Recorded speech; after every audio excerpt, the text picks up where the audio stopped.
Assalamualaikum warahmatullahi wabarakatuh. Selamat pagi pemirsa, berjumpa kembali dengan saya Salsabila dalam Bincang iNews. Baik pemirsa, sebagaimana kita ketahui bersama saat ini biaya haji mengalami kenaikan dan di mana Kemenak Republik Indonesia bersama DPR Republik Indonesia Komisi 8 menyepakati bahwa biaya penyelenggaraan ibadah haji sebesar Rp90.637 untuk per jamaah. Dan besaran biaya dibebankan kepada masyarakat jika dibandingkan dengan tahun sebelumnya tentu saja mengalami kenaikan. Dan penyebabnya yaitu terjadi kenaikan biaya real penyelenggaraan ibadah haji di dalam maupun di luar negeri. Dan sesuai dengan tema kita pada hari ini yaitu haji dulu baru umroh. Dan pagi ini kita sudah kedatangan narasumber. Assalamualaikum. Ada Dr. Insinyur Haji Nanang Samudra MSc selaku anggota DPR RI Komisi 8 dan juga Haji Isfah Abidal Aziz SHI MH selaku anggota Dewan Pengawas Badan Pengelola Keuangan Haji. Bagaimana kabarnya hari ini Bapak? Alhamdulillah baik, sehat. Baik. Oke Bapak, sebagaimana kita ketahui saat ini untuk biaya berangkat haji itu mengalami kenaikan. Nah kalau dari DPR sendiri ini bagaimana sih pandangannya terkait dengan kenaikan biaya haji? Kemarin dari Menteri Agama mengusulkan 60 juta biaya yang harus disetor oleh masyarakat. Dari Komisi 8 DPR RI merasa itu terlalu tinggi karena sebelumnya hanya sekitar 35 juta, tiba-tiba naiknya menjadi 60 juta. Ini sangat mengejutkan sehingga banyak protes di sana sini.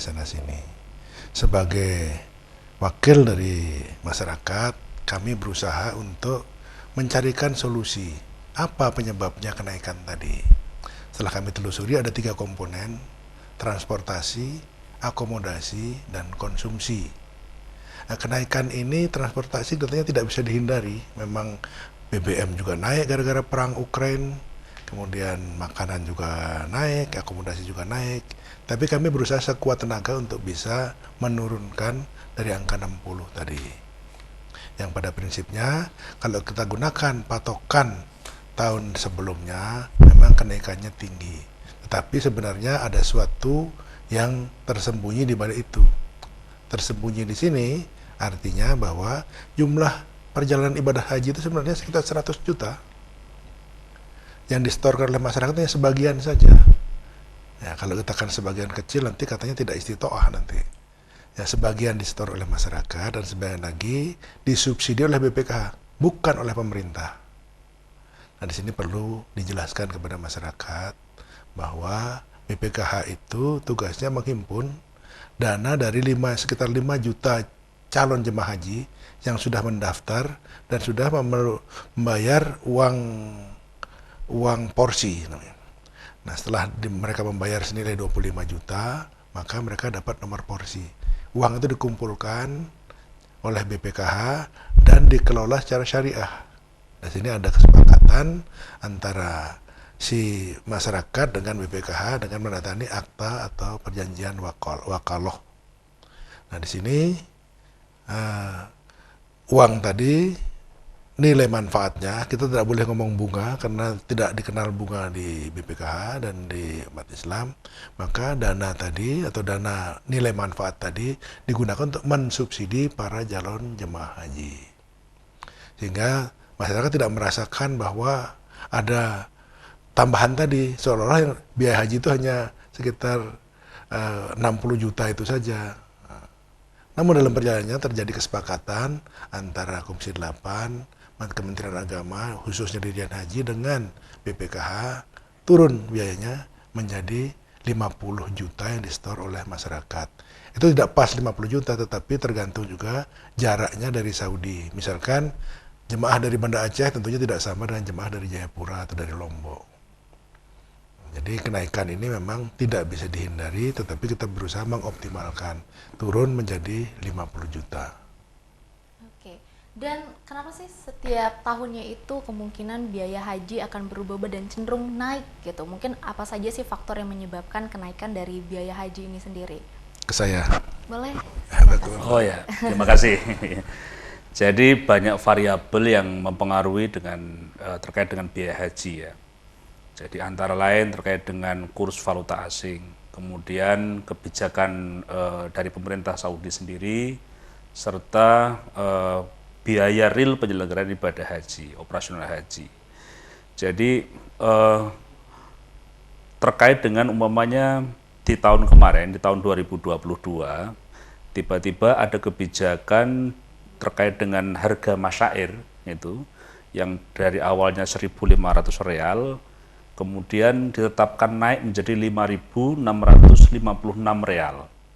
Ini cukup signifikan dan itu sangat berpengaruh pada biaya haji. Oleh karena itu dalam beberapa waktu sebelum kemudian kita bahas yang namanya biaya penyelenggaraan ibadah haji, tentu BPKH kemudian juga teman-teman di Kementerian Agama melakukan survei, melakukan perhitungan terhadap kemungkinan estimasi biaya haji di tahun berjalan ini berapa. Umpamanya di komponen konsumsi, kita harus menghitung sebenarnya per jemaah dalam satu porsi itu nanti mengikuti kenaikan harga bahan pokok di Saudi segala macam itu kira-kira di harga berapa. Nah itu kemudian yang kita hitung seluruhnya kita rangkum menjadi satu angka yang disebut dengan biaya penyelenggaraan ibadah haji itu. Artinya biaya real yang harus dikeluarkan oleh untuk membiayai keperluan ibadah haji satu orang jamaah itu berapa. Nah dari situ kemudian baru kita usulkan oleh pemerintah baru mengusulkan itu ke DPR, Komisi 8 untuk dibahas secara bersama-sama. Artinya banyak variabel, banyak hal kemudian mempengaruhi perubahan naik turunnya biaya penyelenggaraan ibadah haji. Dibanding tahun kemarin, tahun ini turun.